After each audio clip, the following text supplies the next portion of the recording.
Hello दोस्तों। मेरा नाम है केशव नारंग और इस वीडियो में आज हम बात करने वाले हैं वाई इंडियन रुपीज फॉलिंग। तो रेट जो अभी हो गया है इंडियन रुपीज का in comparison to USD NR, वो हो गया है कुछ 87 के आसपास। तो दोस्तों काफी ज्यादा फॉल हमें देखने को मिला है इस यूएसडी एनआर के अंदर पिछले 2-3 महीने के अंदर। जब से ट्रंप ने यूएस में गद्दी संभाली है उसके बाद तो ये और भी बुरी तरह से लुढ़क रहा है। तो क्या रीजन है, मैं मेजरली 3 बड़े रीजंस इस वीडियो में आज आपसे शेयर करने वाला हूं कि मुझे ऐसा लगता है कि इन 3 रीजंस की वजह से बहुत ज्यादा इंपैक्ट पड़ रहा है यूएसडी एनआर के ऊपर। तो दोस्तों वीडियो को स्टार्ट करता हूं। आपको इस तरह के वीडियो अच्छे लगते हैं तो चैनल को लाइक करें, शेयर करें। चलिए वीडियो को स्टार्ट करते हैं। दोस्तों सबसे पहला रीजन जो मुझे लगता है वो है अपना ट्रेड डेफिसिट। मैं इसको थोड़ा सा डिटेल में आप ये समझाने की आपको कोशिश करूंगा। इंडिया में ऐसे बहुत सारे लोग हैं जो, या आप ऐसे लोग की जगह आप ऐसे समझो कि कोई बहुत सारी ऐसी कंपनीज हैं जो यूएस के अंदर अपना माल एक्सपोर्ट करते हैं। मतलब लेट्स से मैं यहाँ पे कोई पेंसिल बनाता हूं तो पेंसिल को यूएस में एक्सपोर्ट करता हूं। तो यूएस का जो बंदा होता है, मतलब यूएस की जो कंपनी होती है, वो मेरे को एज अ डॉलर देती है और डॉलर को मैं यहाँ पर रुपी में कन्वर्ट करता हूं। तो जो आरबीआई के पास होता है वहां पर मैं जाके रुपी आरबीआई या बैंक को देता हूं और वहां से अपना रुपी एक्सचेंज करा लेता हूं। तो इंडिया में उससे क्या होता है, फॉरेन रिजर्व आता है। इसके ठीक अपोजिट जब मैं यूएस से इंपोर्ट करता हूं, मतलब यहां तो जब मैं एक्सपोर्ट कर रहा था अपने माल को, जब मैं उनके माल को यहां पर लेके आता हूं, तब उस वाले केस में जो मेरे को पेमेंट्स करने पड़ते हैं वो मेरे को यूएस डॉलर में करने पड़ते हैं। लेकिन यहां पे जो करेंसी है वो है इंडियन रुपी। तो पहले मैं अपने इंडियन रुपी को यूएस डॉलर में कन्वर्ट करूंगा, उस डॉलर को यूएस की कंपनी को दूंगा और वो मेरे को माल भेजेगी यहां पर।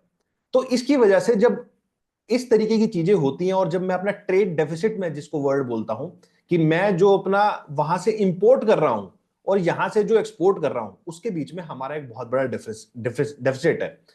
आई थिंक 80 बिलियन के आसपास का डेफिसिट है।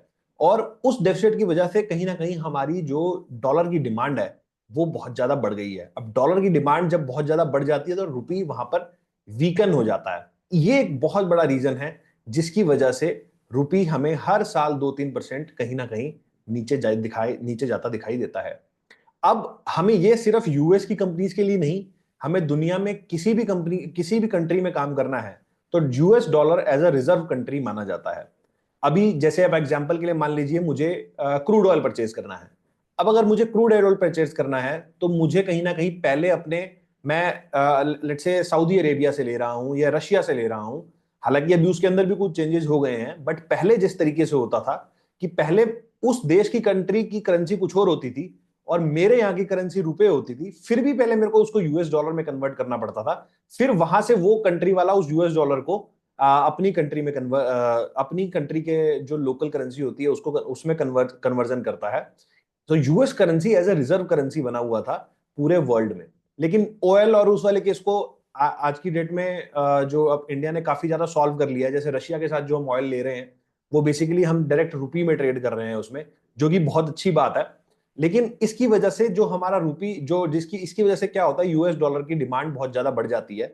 और यूएस डॉलर की डिमांड बढ़ने की वजह से कहीं ना कहीं रुपी और बाकी करेंसीज जो होती हैं वो हमारे देश की भी और बाकी देशों की भी कहीं ना कहीं वीक हो जाती हैं। जिसकी वजह से पूरे वर्ल्ड के जो देश हैं वो कहीं ना कहीं ये सोच रहे हैं कि अगर हम यूएस डॉलर में ट्रेड ना करें और डायरेक्टली ट्रेड करें तो वो कहीं ना कहीं ज्यादा बेनिफिशियल होगा। अब ट्रंप के आने के बाद क्या हुआ है कि थोड़ा सा इकोनॉमिक सिनेरियो बहुत ज्यादा गड़बड़ा गया है। अब वो गड़बड़ाने की वजह बहुत सारी हैं, कुछ उसका टेरिफ भी रीजंस हैं जिसके जिसके ऊपर अभी एक मंथन चल रहा है कि किस तरीके से, क्या वो लगाएंगे टैरिफ, क्या हम लगाएंगे, क्या हमारे देश पे लगेंगे, वो हमें आने वाले टाइम में देखना पड़ेगा। बट एक अनसर्टेनिटी का माहौल है और उस अनसर्टेनिटी के माहौल में कहीं ना कहीं जो हमारा रुपी है वो बहुत ज्यादा वीक होता जा रहा है। अगर ऐसा ही चलता रहा तो ये ज्यादा भी यहां से वीक हो सकता है। एक तो ये इंपोर्ट एक्सपोर्ट का जो मैंने आपसे रीजन शेयर किया। दूसरा रीजन जो है वो है यहाँ पर एफआईआईज की सेलिंग। तो बेसिकली स्टॉक मार्केट के अंदर जो पैसा आता है, मैं आपको सिंपल भाषा में इसको बताता हूँ। मान लीजिए मैं यूएस का कोई इन्वेस्टमेंट फंड हूँ और मेरे को इंडिया के अंदर पैसा लगाना है। तो मेरे पास तो पैसे यूएस डॉलर के अंदर है। अब मेरे को यूएस डॉलर को पहले रुपी के अंदर कन्वर्ट करना पड़ेगा अगर मैं पैसा यहाँ पे लेके आना चाहता हूँ। तो उस वाले केस में लेट से मैं 80 रुपीज मेरा यूएस डॉलर था और मैं 80 रुपीज पे कन्वर्ट करके यहाँ पे पैसे लाया और मैंने इंडियन मार्केट में इन्वेस्ट कर दिए।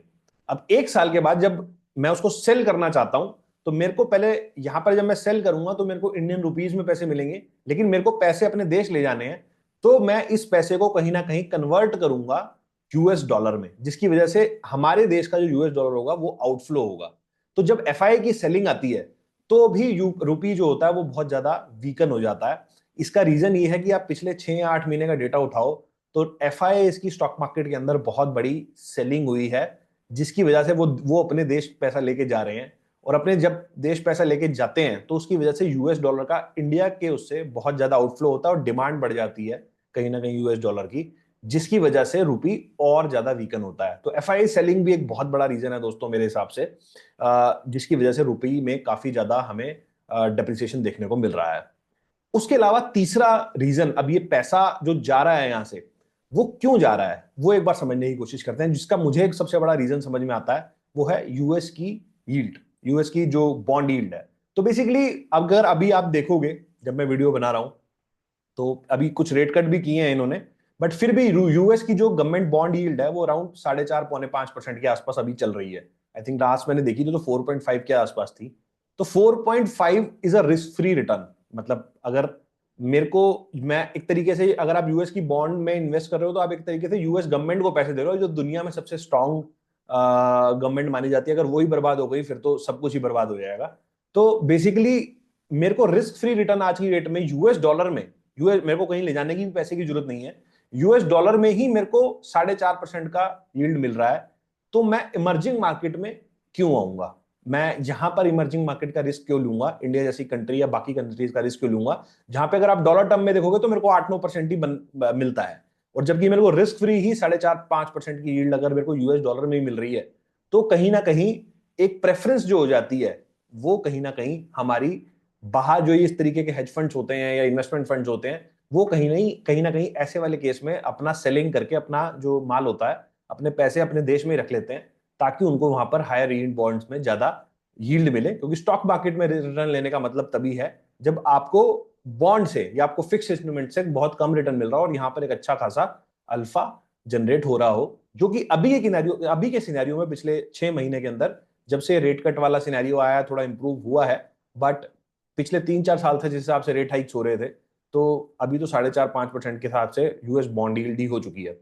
तो आई होप वो दोस्तों आपको ये 3 रीजन समझ में आए होंगे। मुझे ये 3 बड़े रीजन लगते हैं जिसकी वजह से यूएस डॉलर यहाँ से स्ट्रेंथन होता जा रहा है और जो रुपी है अपना वो वीक हो रहा है। आपको क्या लगता है, ट्रम्प किस तरीके की आगे पॉलिसी रहेंगे और किस तरीके का सिनेरियो रहेगा, ये भी मेरे को कमेंट सेक्शन के अंदर बताओ।